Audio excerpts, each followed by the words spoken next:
Well, welcome everyone to the third of our online CG annual conferences, and this follows the in-person conference that was held at University College London Institute of Education in London yesterday. And today we have three keynotes and some great panels, and we're going to follow the webinar format whereby you have a Q&A period at the end of the presentations.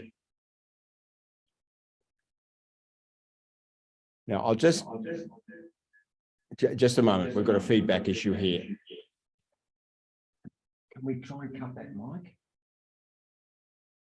Okay, all right.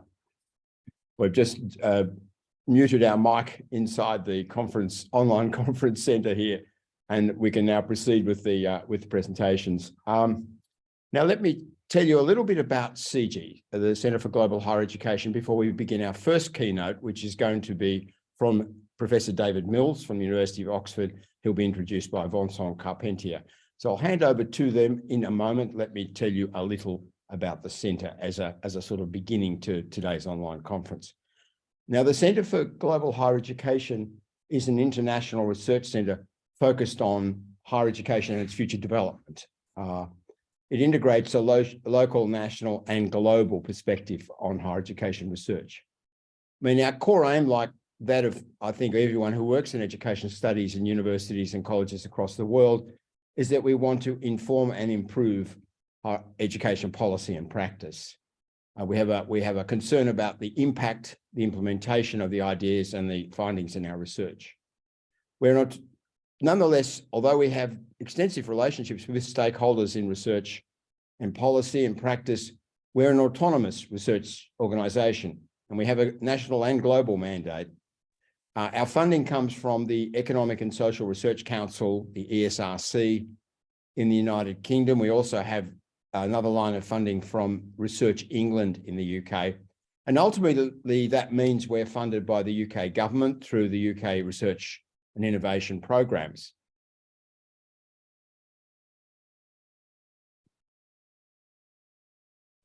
The centre is also a network.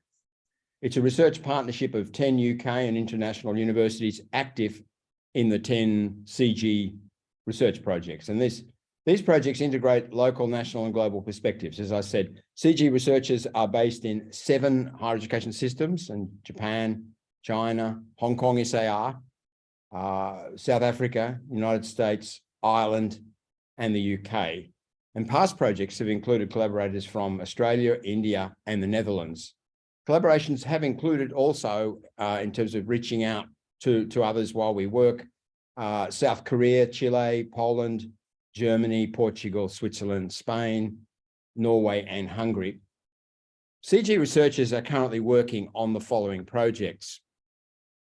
Graduate experiences of employability and knowledge. Now, this research focuses on how STEM disciplines transform the agency of students in 3 different national settings by engaging them with disciplinary knowledge in higher education. Knowledge is the centerpiece. Knowledge and student transformation are the centerpiece of this research.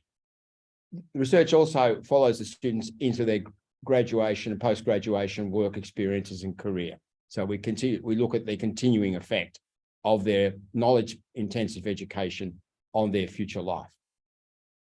Project 2, realizing the potential of digital technology for scaling up higher education. Now, this work investigates and develops the potential of MOOCs to provide large-scale access to professional development, including the way those course platforms generate learner communities via discussion forums, peer review, and shared activities.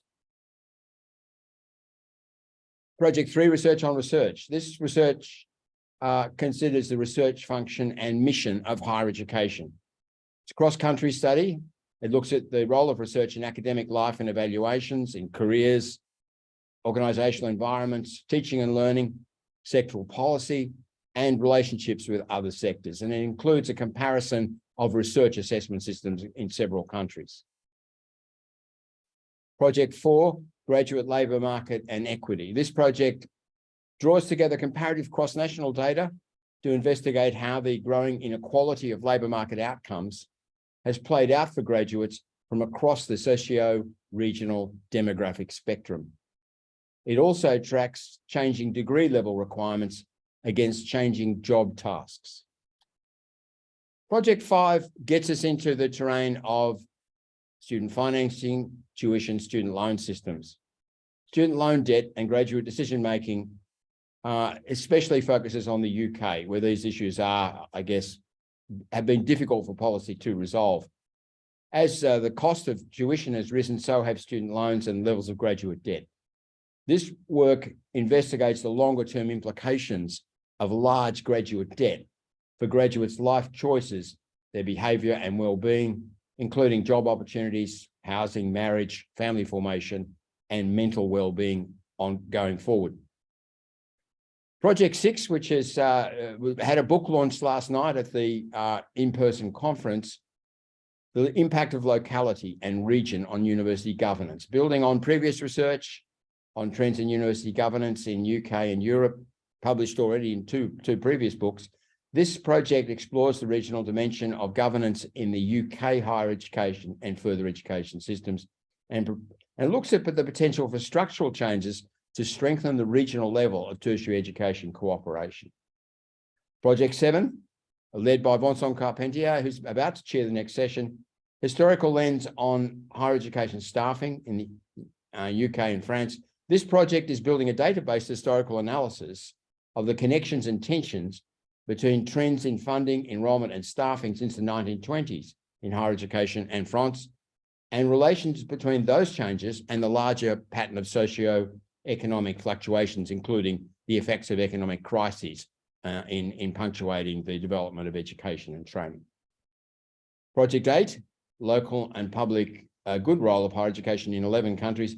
This project uses comparative case studies to identify similarities and differences in approaches to higher education as a public or common good, the potential for generic ideas in this domain of public or common goods, and understandings of global common goods in higher education science. So looking at both the national, local and national level of public good, and also the role of higher education in relation to global public good.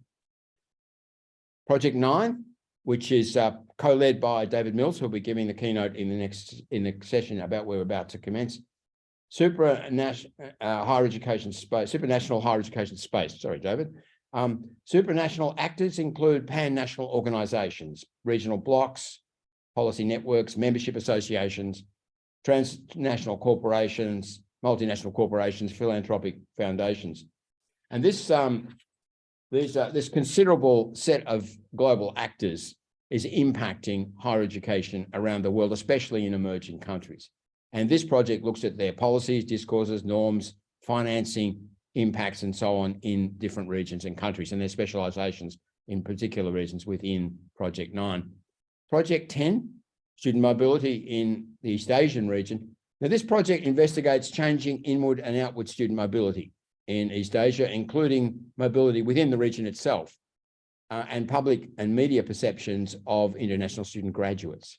Successive surveys have taken us into the impact of the COVID-19 pandemic on the patterns of student and family choices. Now, CGHE is also a platform for research-based conversation about higher education. CGHE's webinars on Tuesdays and Thursdays engage an active global audience and have brought forward many emerging researchers. Since its foundation, CGHE has held 357 seminars and webinars on higher education research issues. That's quite a lot, 357 conversations.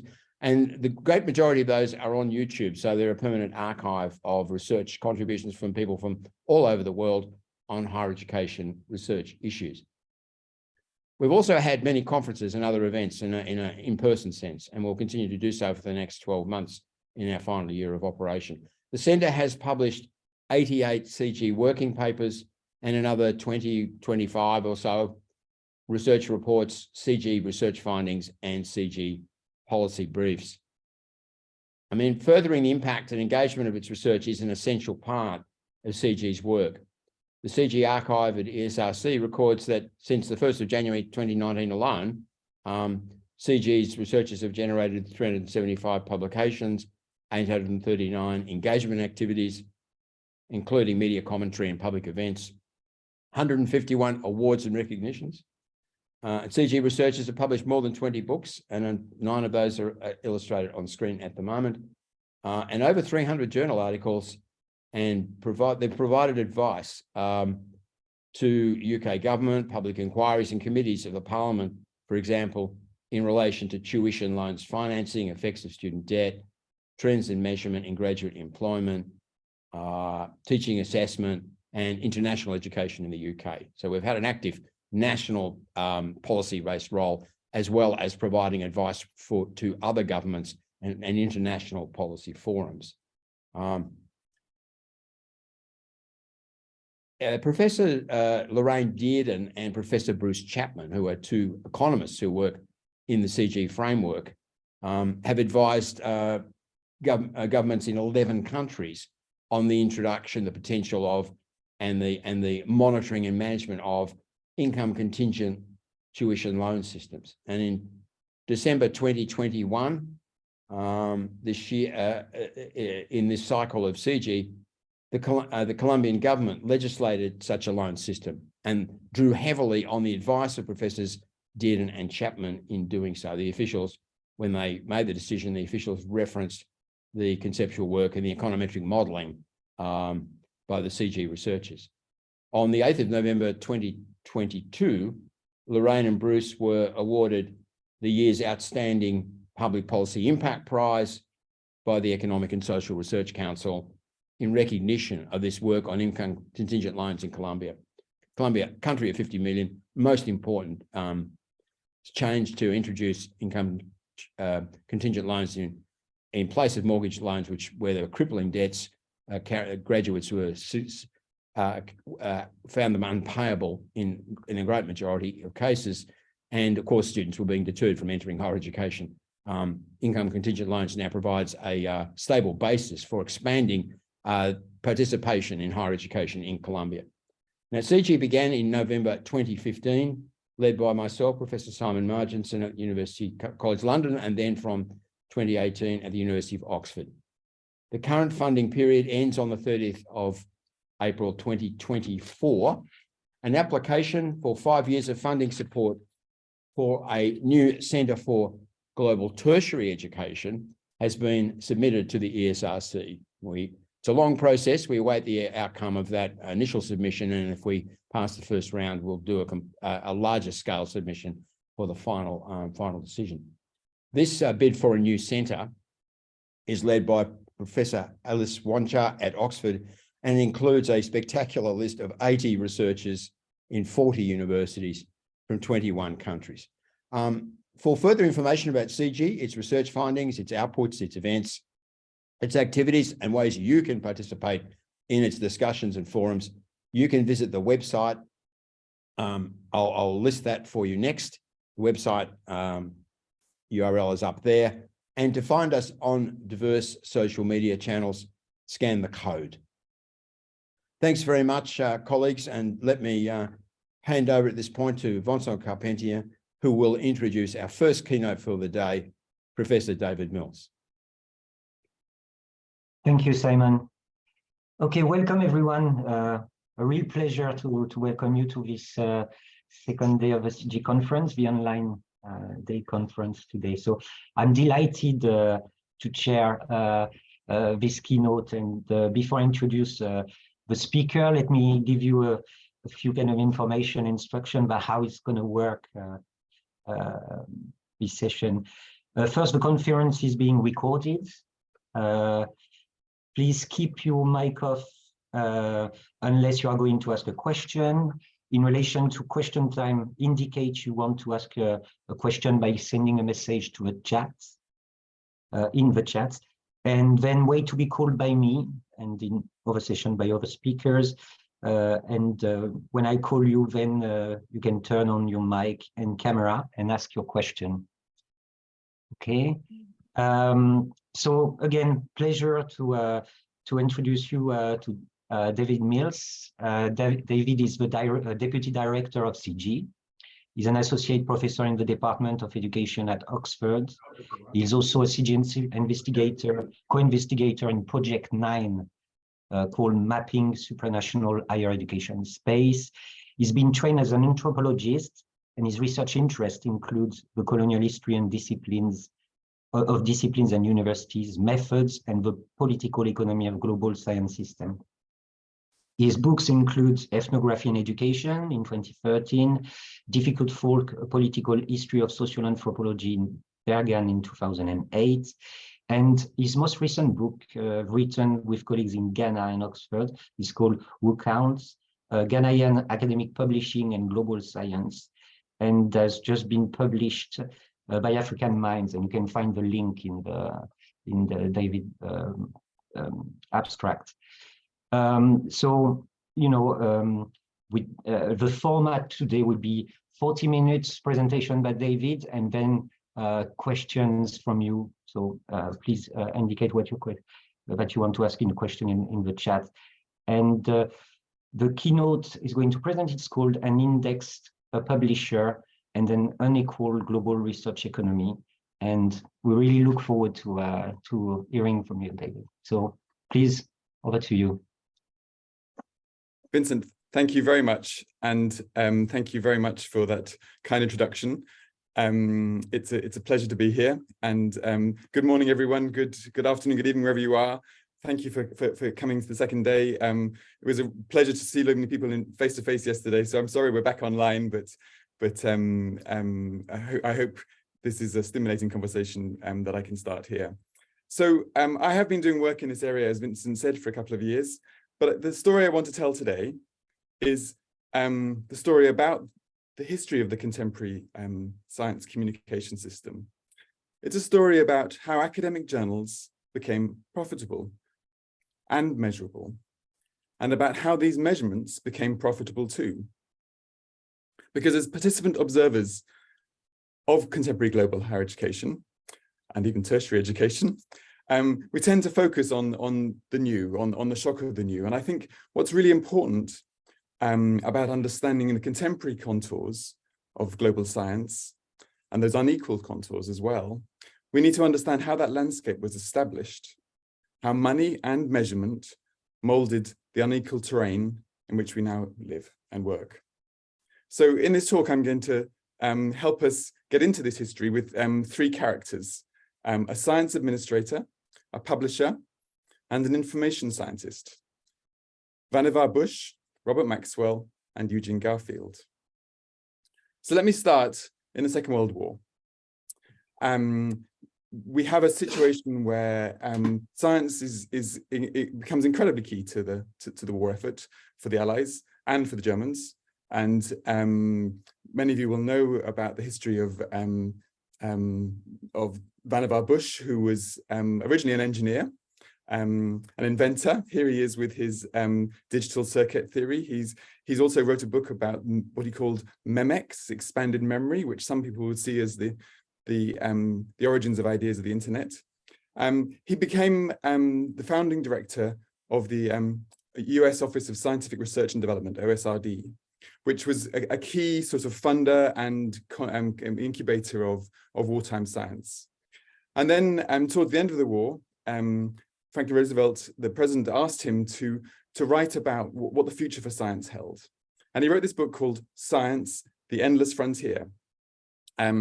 And he wrote, "The pioneer spirit is still vigorous within this nation." And of course, now looking back, we think about this frontier metaphor and pioneer metaphor, and we rather cringe for its resonances and its racist histories. But at that point, science was seen as absolutely key to both the war, and that war was the right metaphor for thinking about science.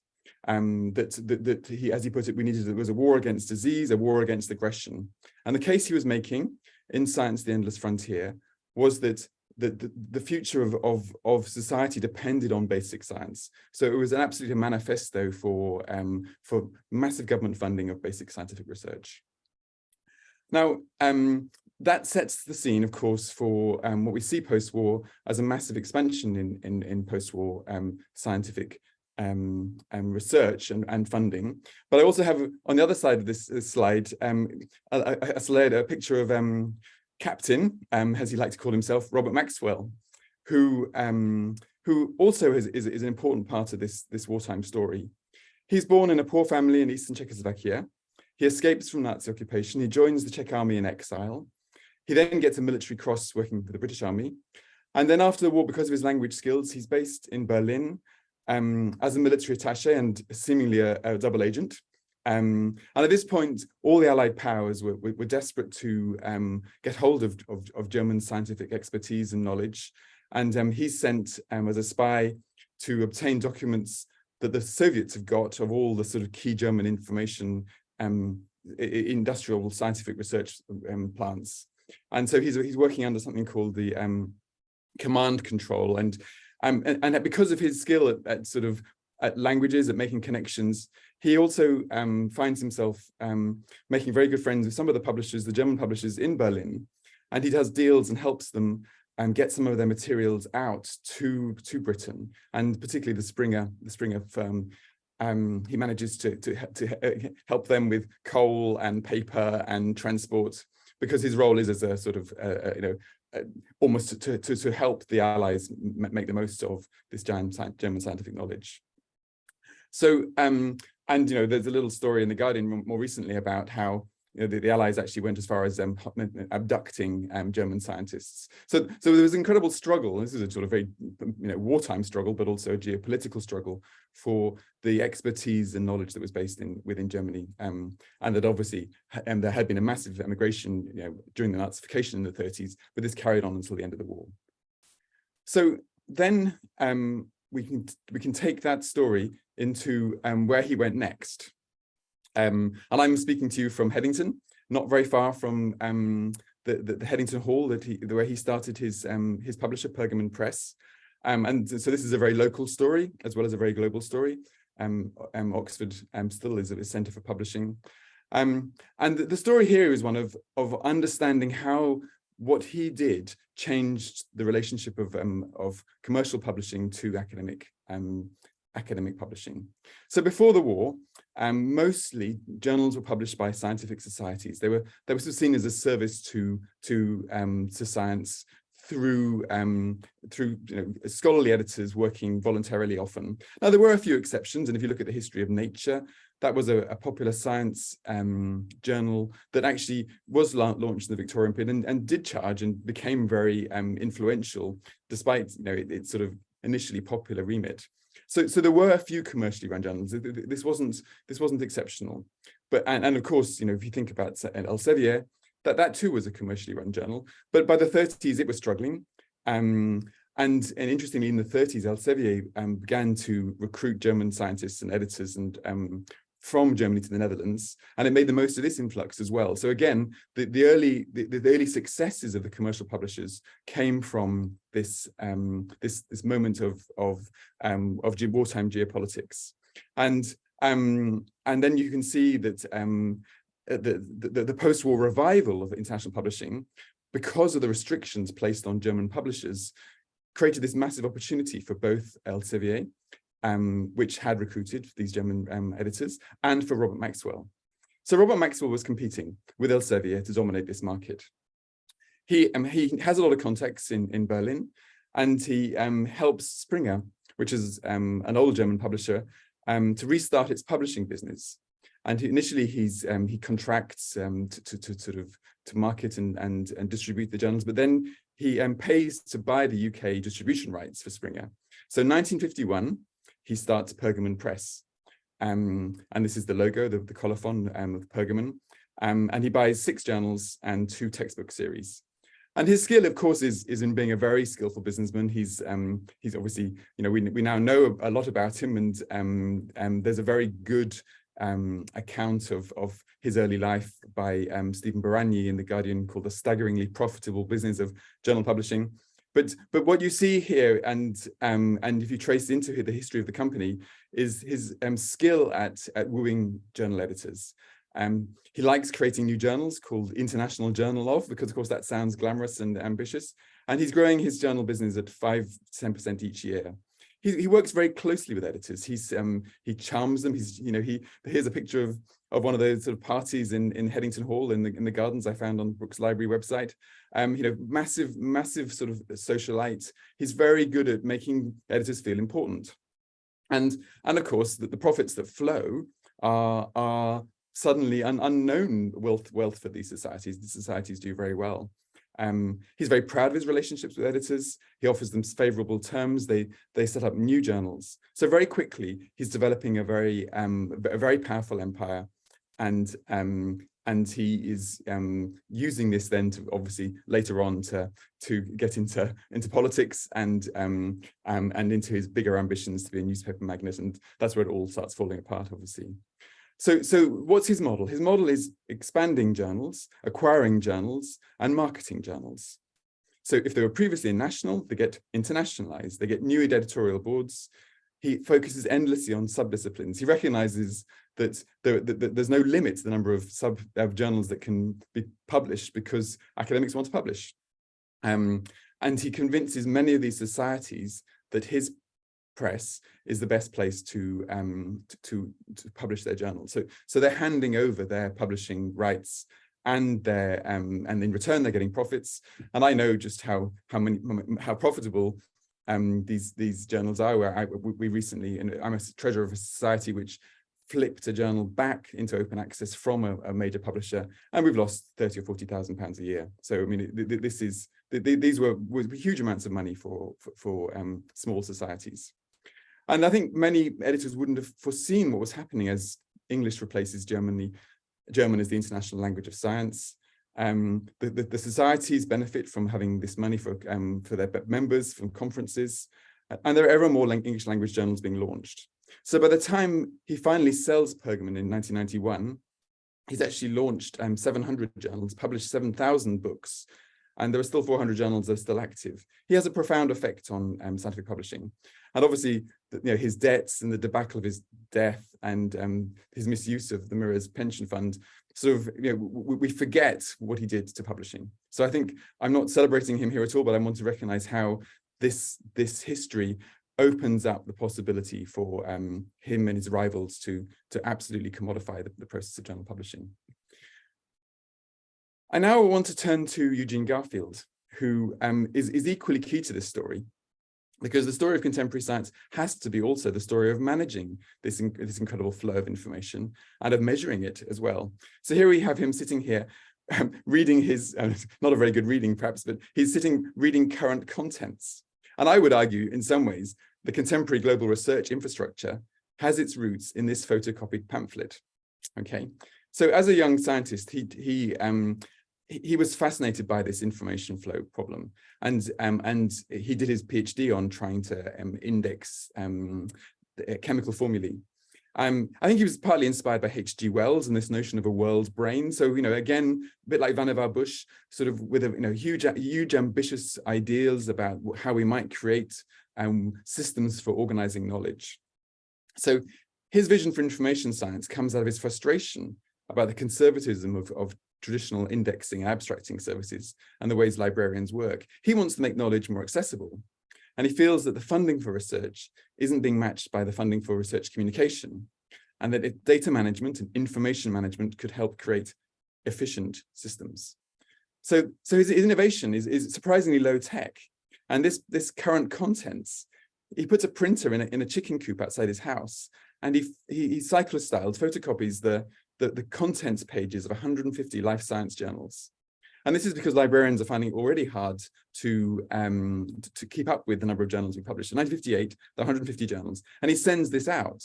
And of course, many companies are keen to get this, and so they start paying him to be sent this contents pages, which is simply a photocopied pamphlet. Very quickly, there's more demand. New current contents are launched.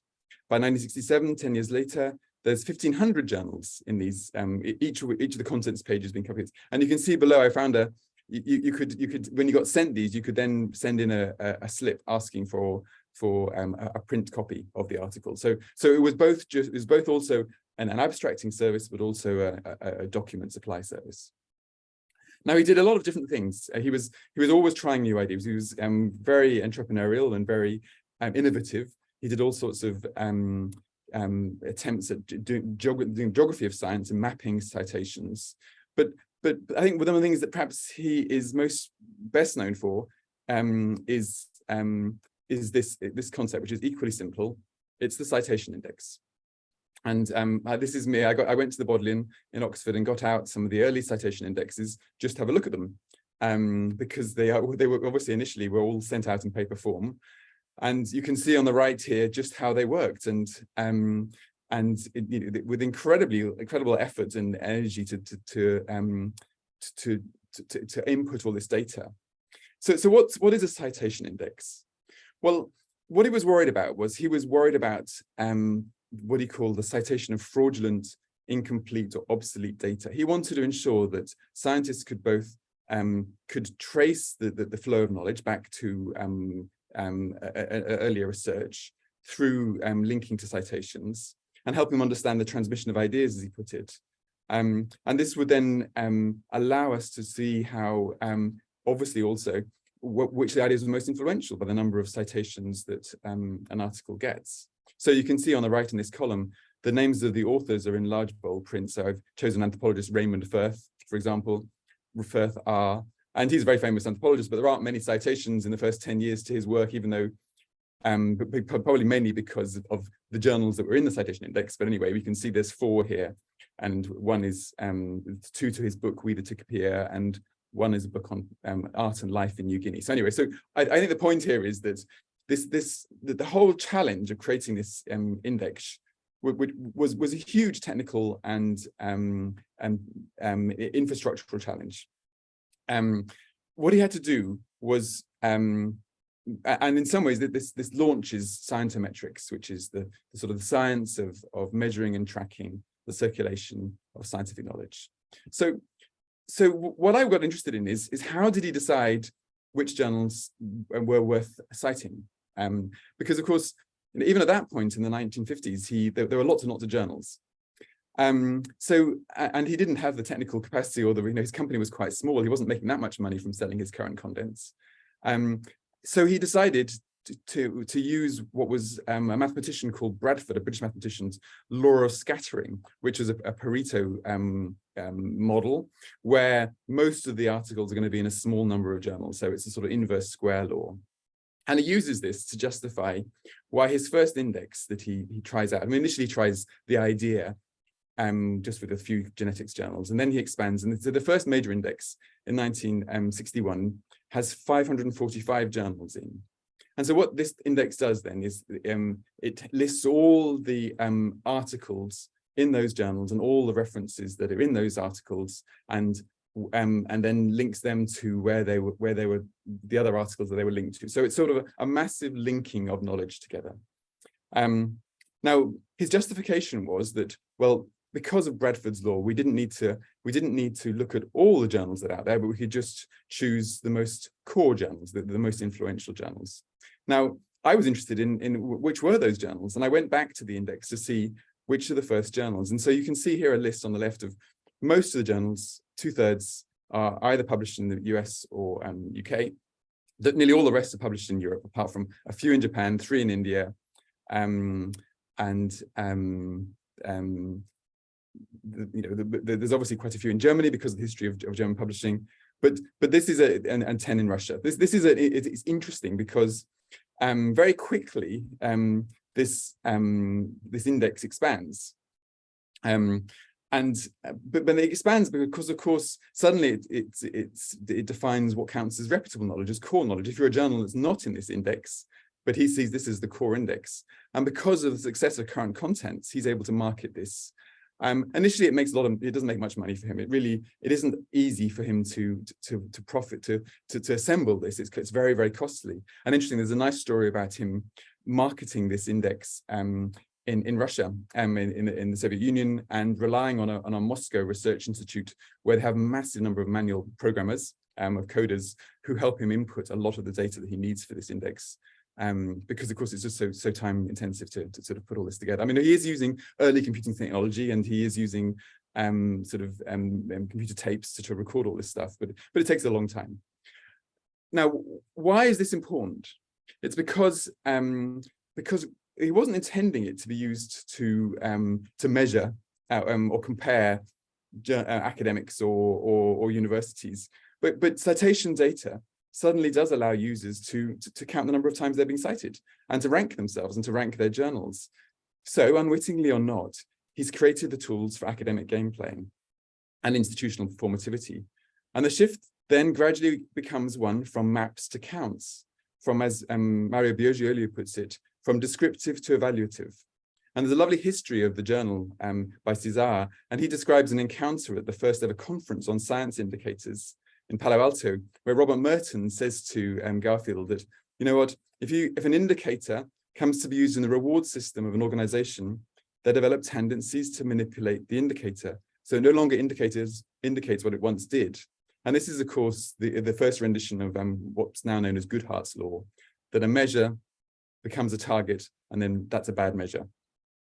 So, as I said, initially it had little commercial value, despite his sales pitches, and Current Contents continues to subsidize the index. He was sort of a visionary rather than a bookkeeper, as one obituarist puts him. So eventually he sells out his business, which is called the Information Science Institute, in 1988. The indexes are then digitized, and at that point, they become much more valuable and usable. They get sold on to Thomson ISI 3 years later for 200 million, and then Thomson ISI sell the index 25 years later for $3.5 billion to Clarivate, and that's where we are now. I want to say a little bit about how these indexes work now, because initially he was facing this pressure of taking more journals in. Now there are 2 major indexes. Scopus, which is owned by Elsevier, the publisher, is a rival, and I'm quite interested in how they manage this process of choosing and evaluating and selecting journals, because this is, of course, increasingly important for many for many universities and for many researchers. Is their journal in the index or not?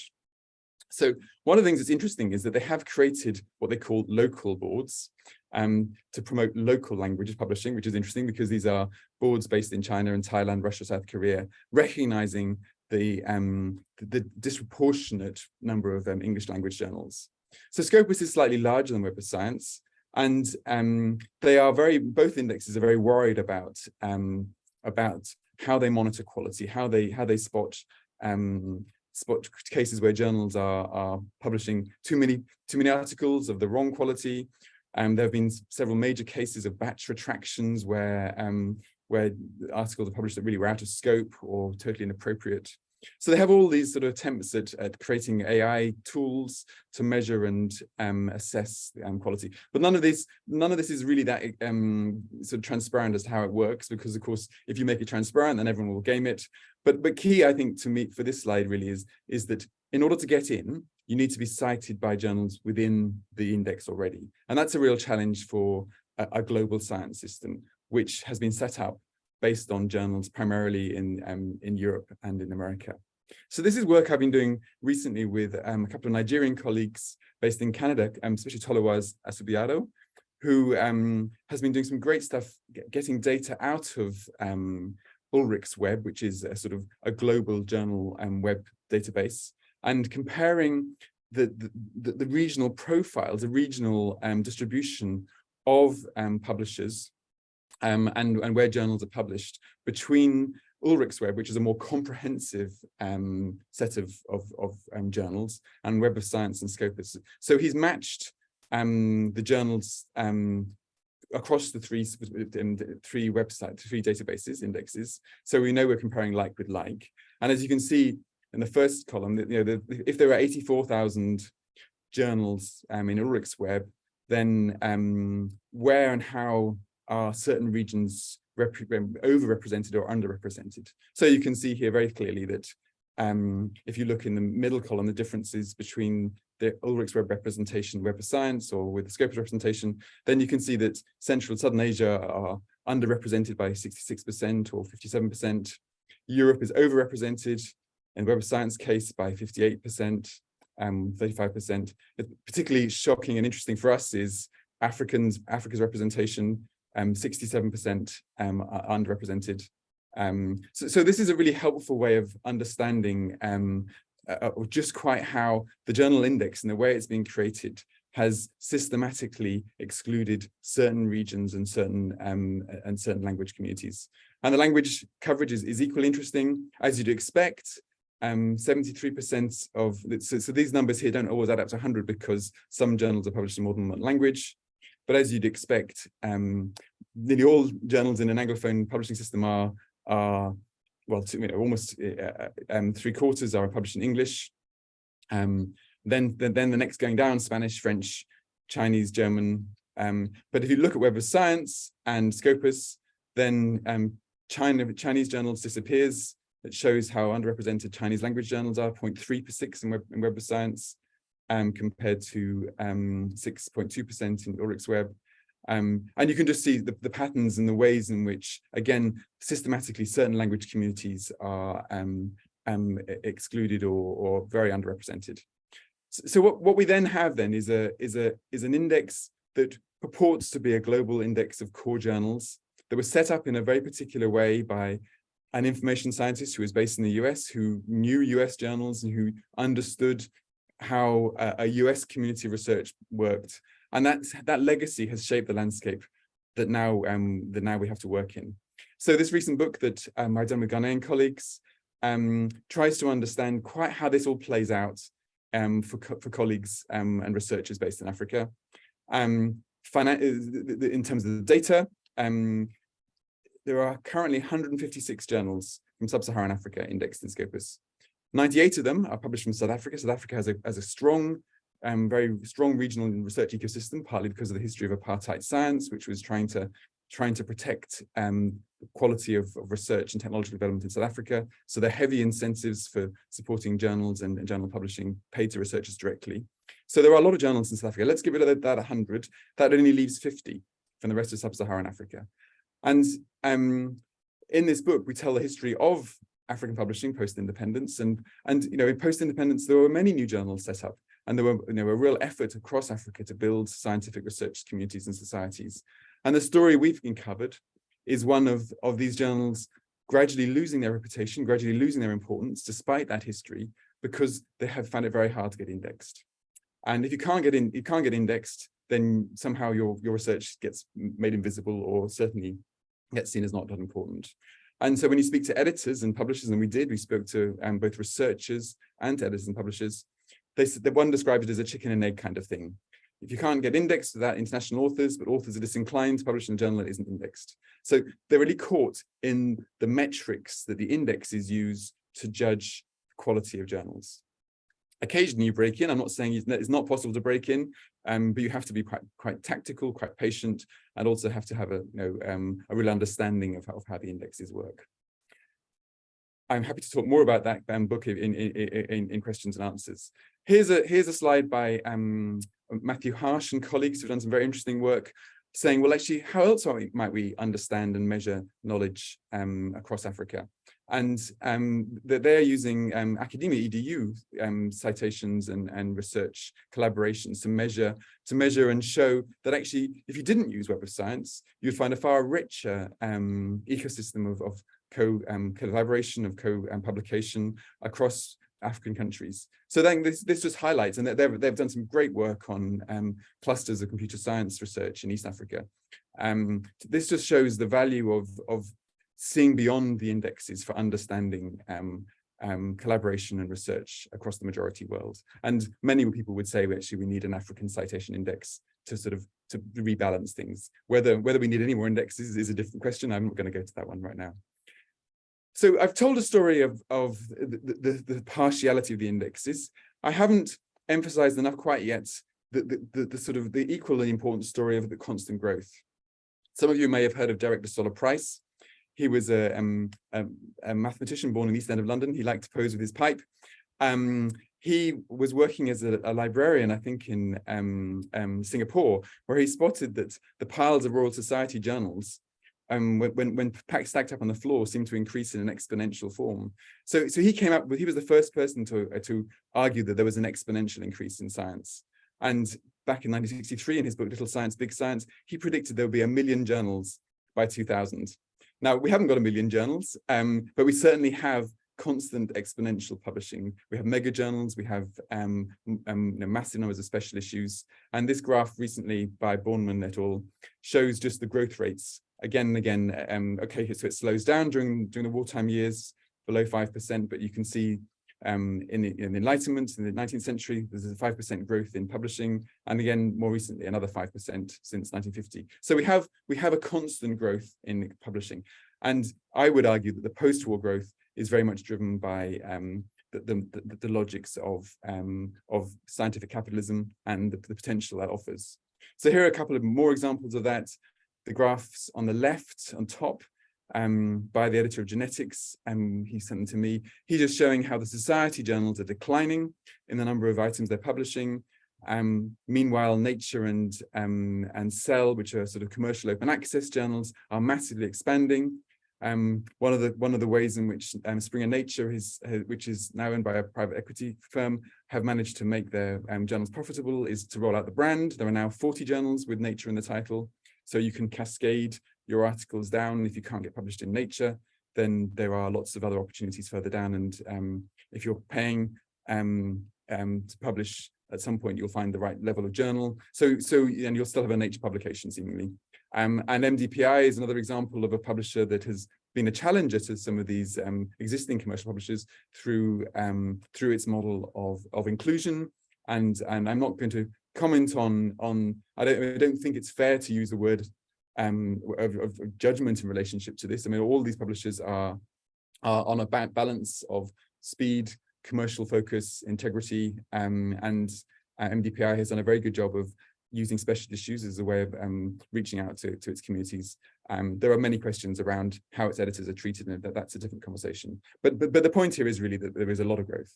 There's also a lot of speeding up, and this is a nice set of graphs from Christos Petrou, who is showing how the average time to publication is decreasing. This is particularly driven by MDPI. So many academics in the humanities and social sciences can't quite believe how you could possibly reduce the time to the levels at which MDPI do, but I think that's because in the humanities and social sciences we're much more used to a slow publishing cycle. So this is a nice graph which shows that on the left are the science journals, on the top right are the social science journals, and on the whole the social science journals are going slightly slower, whereas many of the science journals have been increasing in speed. So the change is below zero is a faster time to publication. And so you get a really interesting map here of disciplinary differences in the speed of publication. So in general, the science system is going faster, it's accelerating. And what does that acceleration mean? Well, what it means is, I think, that that in some cases acceleration becomes a survival strategy. The focus on rankings that institutions, and I haven't really perhaps emphasized enough, but the rankings and the university rankings rely heavily on data from the citation indexes as a measure of the quality of the research that the academics are publishing. And so therefore those rankings are making the citation index much more important, much more influential. And because of the incentives that many institutions are placing on their staff to publish, plus the promotion requirements that they might place, and in Ghana, if you want to be an academic professor, you have to publish a precise number of articles at each stage. And many of the people we spoke to would know precisely how many papers they published, because they knew that they needed to reach 72 to become a professor, for example. So the point here is that with this focus then on the universities worrying about their ranking and the incentives for publishing, it's changing and speeding up academic practice. And that, of course, is aided by this commercial model of open access, particularly where if you can charge an article processing charge, then you can make more money if you expand your journal. So you have this acceleration of the research publication cycle, but it would seem to me that if it's a bit like a roundabout, if you're on the outside of the roundabout, you're more likely to be thrown off, because it puts more pressure on you if you're precarious, if you're a junior or adjunct staff member, if you're the periphery of a global science system. And here we're trying to think about the world, and I'm very aware that I'm speaking from an elite institution, but I'm trying to work with colleagues across Africa and in other parts of the majority world, where trying to understand how this looks very differently from them. This graph just shows what happens and why listing in Web of Science really matters, because this journal was delisted from, it's a science journal called OncoTarget. It was delisted. I'm not sure whether there were quality concerns. and suddenly its profile is diminished, and of course its commercial profits diminished rapidly. So this just shows quite how much power the citation indexes have, and so therefore it is a citation economy. It is an economy that's dominated by citations. I've put this graph in this model partly to emphasize that within this logic of churning out articles, of churning out citations, the system gets ever more under stress.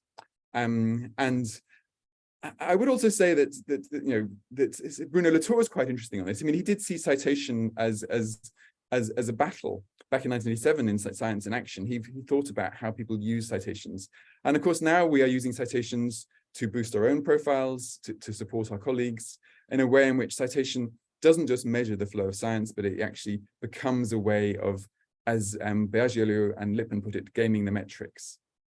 They're quite critical of this notion of gaming. They see it as, they call it a bureaucratic crime. They see the system as being threatened by people who are not playing the game in a sort of upright English public school metaphor. And so what you then see then is a whole infrastructure of integrity.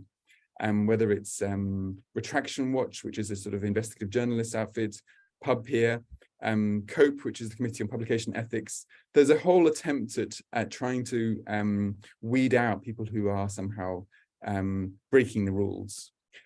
And my question really, I think, which I'm sort of struggling with, and I've written a lot about the notion of predatory publishing and the notion of an academic fake, particularly in the context of African journals being particularly accused of somehow fakery because they are not in the indexes, or because they're not seen as good enough quality or having enough citations. So then the question then comes of, should we talk about this as fraud? Should we even talk about this as gaming? And one of the worries about this focusing on hunting down misconduct is that we don't think enough about the system itself. And the system itself, as I tried to show from that slide here, the system itself seems to be geared into a constant sense of crisis, a constant sense of close to breakdown. And so I think we need to understand the systemic features of the system itself. And James Grisomere, who was writing as a philosopher in this book by Bergiello and Lippmann called Gaming the Metrics, he asks and says, actually, what are the consequences of calling it gaming? One of the consequences is that we accept the conditions of the system. We accept that the system works and that somehow we game the system. Perhaps he's arguing that gaming is the only choice. Gaming has to be part of the system. We're all part of this as we cite each other, as we cite ourselves. And he describes this as an escalation in a metrics arms race, an integrity technology arms race, where we're worrying ever more about integrity. The only solution we have to it is a technological one. Again, this doesn't address the fundamental problems of what seems to me to be an overly commodified publication system. So what do we do? Well, one option would be to think about open science as a model for transforming research infrastructures. And I think many of you will know about Plan S and the push that has driven to creating a whole new approach to publishing. Again, driven by Northern interests primarily, and not necessarily really thinking about the consequences of what it would do. So one of the challenges for open science is that it encourages the commodity model because it tends to rely on an article processing charge model. There are clearly big deals going on between publishers and national governments. And I recently met someone from JISC who was negotiating with Elsevier and also with Springer Nature. And I don't know if any of you have followed these negotiations, but they're often tense, they're often quite long. The people walk out. So often countries don't sort of desubscribe for a while until they can agree. And one of the things going on here, of course, is that the negotiators on both sides are aware of the share prices. They don't want to risk their share profit going down by not agreeing, and so the negotiators have to work within the logics of a big commercial and shareholder interests. So those aren't going to solve this problem either. I mean, obviously, what we're looking then at is a model of an open science system that perhaps is experimenting with other models. And absolutely, this would have to look towards a much more community-based model. a model of what some people call bibliodiversity, where you're encouraging regional initiatives, you're encouraging regional databases and knowledge infrastructures. And I think Latin America, as Alice mentioned yesterday, offers a really interesting example.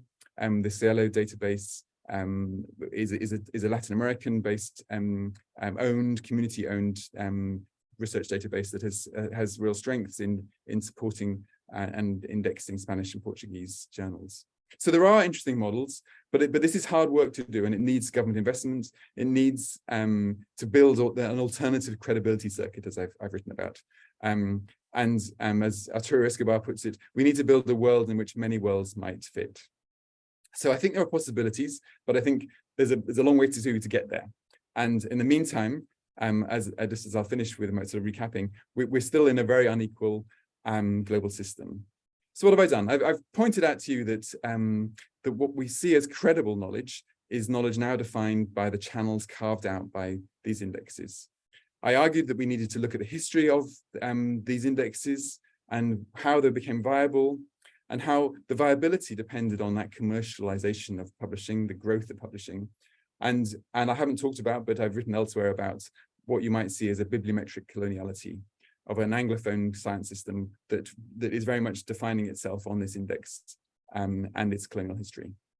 So today we're living in a world mediated by a citation economy, and a world of acceleration of productivism, which of course creates an arms race rather than really any reflection on what we're doing around that. Non-Anglophone journals and journals from across Africa, as across the majority world, are often excluded, and reinforcing the stratification. Open science opens up an opportunity, but it's about the model and how we do open science and how we reclaim and build a more equal system through community ownership. And I think absolutely through government funding of national science systems, of national communication systems and ecosystems. And that would also mean greater policy autonomy.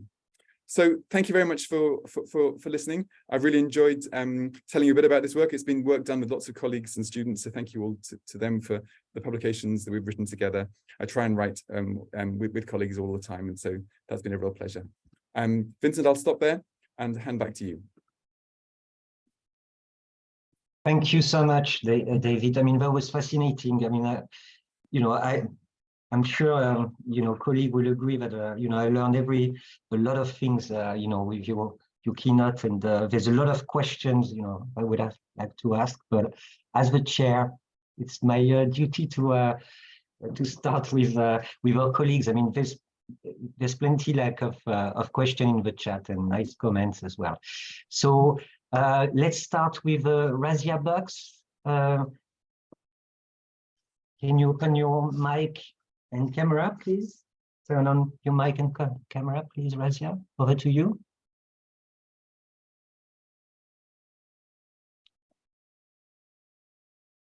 Hello. So, if Razia is not here at the moment, let's move to Kao Mok as a question as well. Kao, are you around?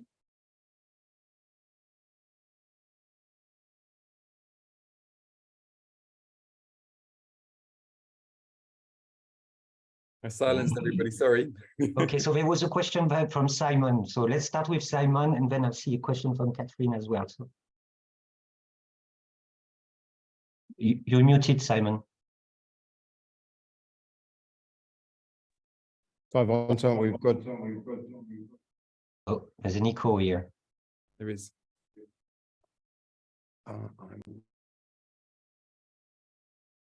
In this room. This is not going to be so good. I'm sorry. Okay. Whilst we're waiting. Okay, I've got Catherine. Are you around, Catherine Montgomery? Sorry. Yes. Yeah. Can you hear me? Okay. Oh, sorry. Okay. Simon's ready now. And I see Kao, and we'll come back to you, Kao, later. No but problem. Catherine, can you? Okay. Sorry. Yes? No, Okay. I just wanted to say thank you so much, very much indeed, David, for that brilliant talk. Really fascinating, and it was great the way you built with the history and gave us the background on that. I was just wondering about about what we can do as as an academic community, and so many people on this call are journal editors.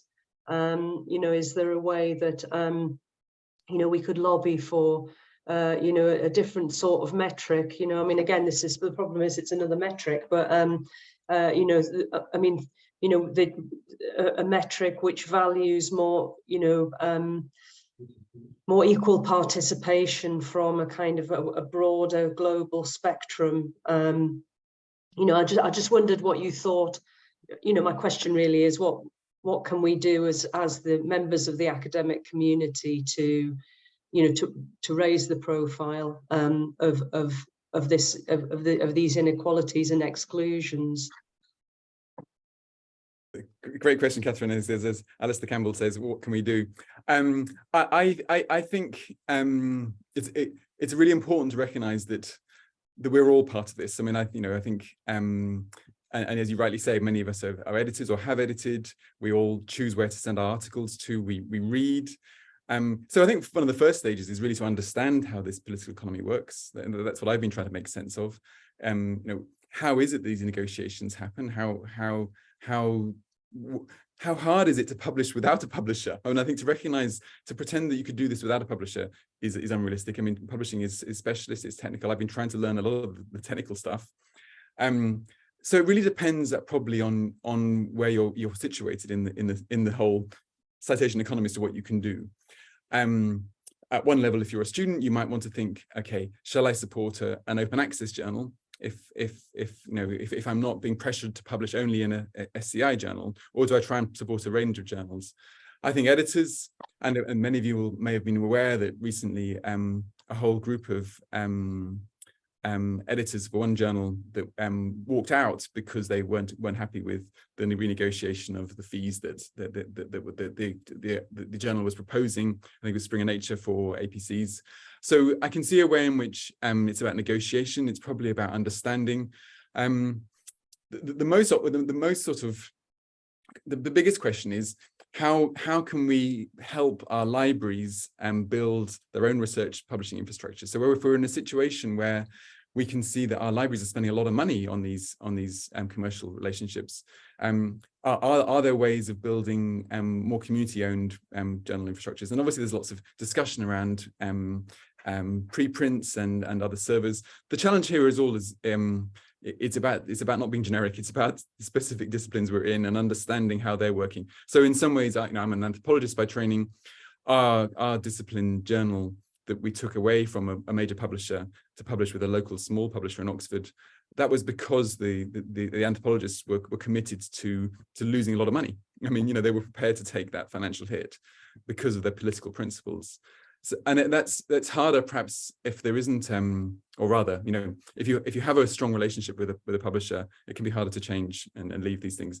So yeah, I mean, I think it's about understanding and beginning to see that there are other worlds, other ways of doing it. And then, of course, probably practically, if you are editing a journal, supporting submissions from the majority world, helping people understand how to get into your journal. Many editors will do that sort of work, so educational work, to sort of make it more transparent about the process of publishing, and that's really important too.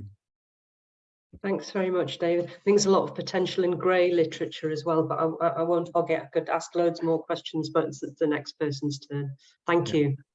Thank you, Catherine. Okay, so I think Raziavak's got a problem with a microphone, so we're going to talk directly to so Simon and then Kao. Yeah. Okay. Thanks. Can you hear me once more? Yes. Yeah. There are keynotes, and there's this one. I think this is the most important paper that I've heard in the 7 years of CG, and it's really mandatory that we get it out in its full form, with all its illustrations, all its arguments, all its interpretation, all its great data, as soon as possible. This webinar recording is now a very valuable and important piece of social science.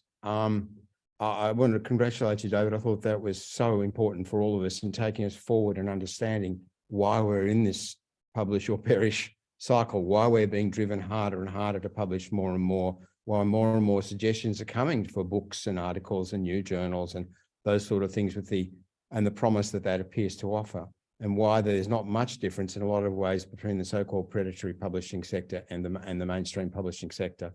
And all of those differences of status are themselves, of course, part of the way in which knowledge has been commodified and packaged.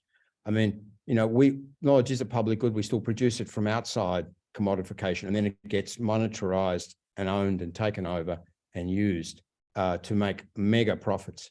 I think the problem we've got is that this system is now, it's gone way beyond the brainchild of the people who conceived it, as you explained so well. It's now a vast industry. It's controlled by 5 major publishing firms with some minor ones. Elsevier, Springer Nature, and so on, Taylor and Francis. They're extraordinarily profitable. The figures are quite staggering, and it's like the fossil fuel industry. They will not let go. They will mount attacks on individuals who challenge them directly. There's an interesting piece in the Times Higher last week, which quoted the sort of pushback coming from within the publishing industry against genuine open science that takes it away from the monetarized open science the publishers are trying to peddle to us, so that you either pay when you read or you pay when you produce the science. One way or another, they retain their capacity to monetize. So, I mean, I think that it's winnable, and the way it can be won is by taking open science forward, by taking it away from the journal companies altogether. And that means there's only one alternative to mega capital, and that's the state. And that means the public sector, the state around the world, has to be the player that substitutes for the big commercial oligopolies. They, in the interest of science and of the potential for democratizing and equalizing science, it's crucial that it becomes something which is a matter of policy and a matter of government, a matter of states. And that, of course, has its own problems, has its own dangers for academic autonomy. But I think what we've now seen is that there's more chance for having an open science system which is democratized and equalized around the world on that basis than there is through the commercial publishing sector. Thanks, David. Really outstanding work. It's so important what you've done today, and really look forward to seeing it out there and part of the conversation worldwide. Thanks, Simon. That's very generous of you. It's lovely to try and put these pieces together, and thank you those of you who've commented as well. Historicizing does help us understand where we're at, and as you say, Simon, it has to be about the public ownership of and the public good value of science through government funding. Vincent, should I come back to comment on a couple of the questions that have come in? Yeah, I mean, they the chat is full of praise and questions. So, but Kao has been waiting for a while, and then we can come back on the question of the chat, because I don't think we can ask. There's too many questions, so it'd be good if you go through the chat, if you don't mind. Kao, please. Okay, thank you, David. Nice to see you on site yesterday and enjoy your talk very much.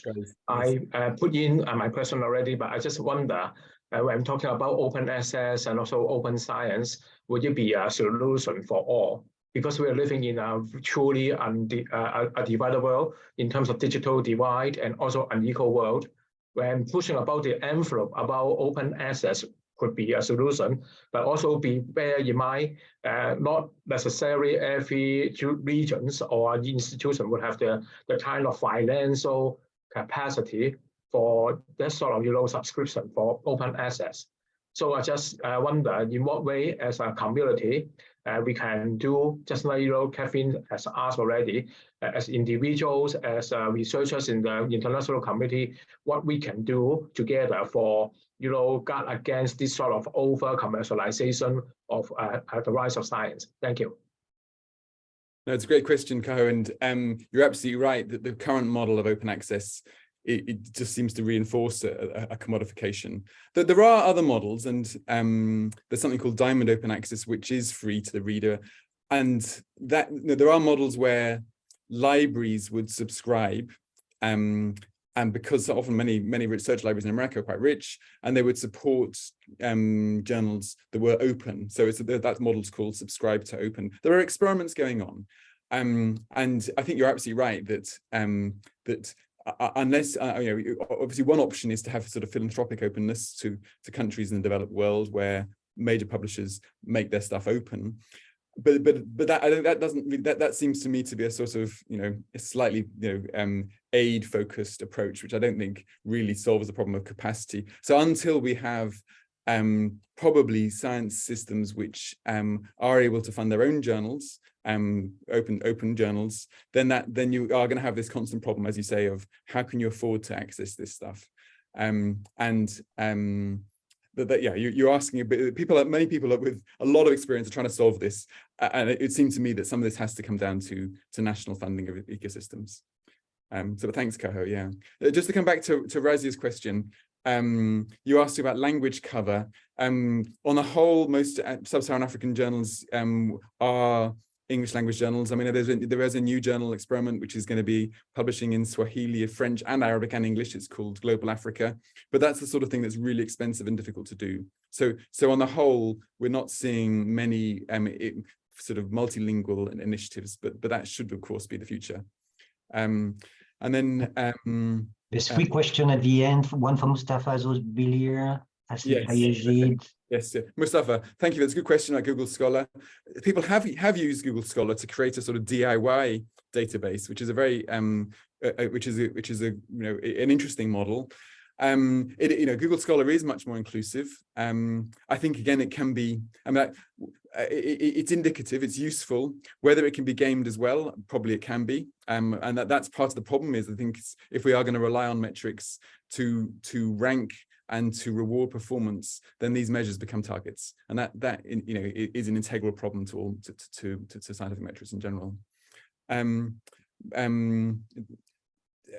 see if you asked about national level policy propositions. So I think there are interesting moves. I mean, China recently has moved away from encouraging its universities to be ranked in the international rankings. A step towards building local infrastructures is really important. So in Africa, there is something called African Journals Online, which is trying to support open access publishing in Africa. It doesn't have the funding it needs. So I think one of the challenges here is that if you're relying on donor funding, then donors are going to fund many things, but a research index isn't going to be top of their funding priority, and that's a real challenge, I think. But yes, so it is fundamentally, it's about governments committing to a national science strategy, about putting money into building research capacity. And yesterday, Maya gave a great talk about that in relationship to Kazakhstan as one of the examples of a country that was committing to doing that. Thank you so much, David. Pleasure.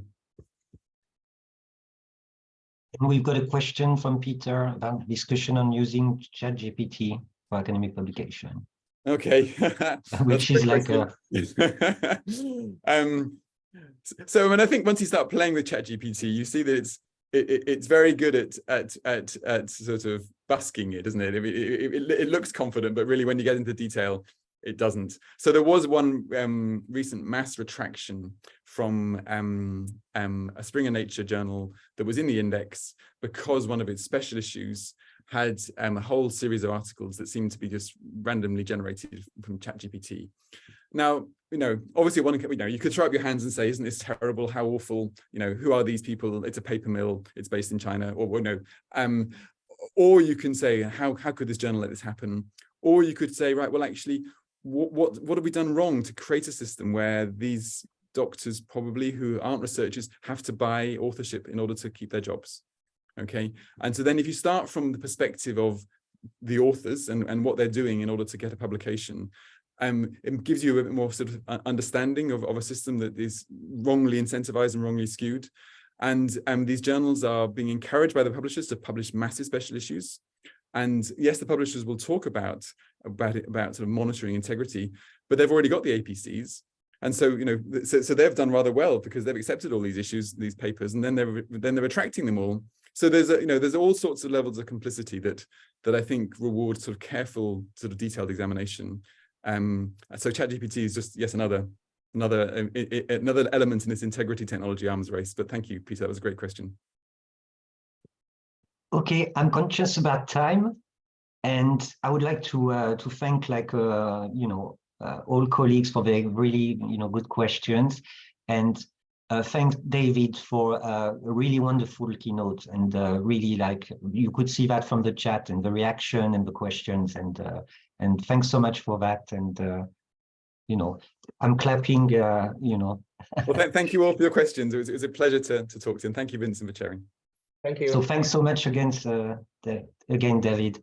So next session will be panel 1, tertiary education and research amid global crisis. That will begin at 10:30. Thanks again for a wonderful keynote, David. Bye-bye, everyone. Bye-bye, everyone. Thank you very much.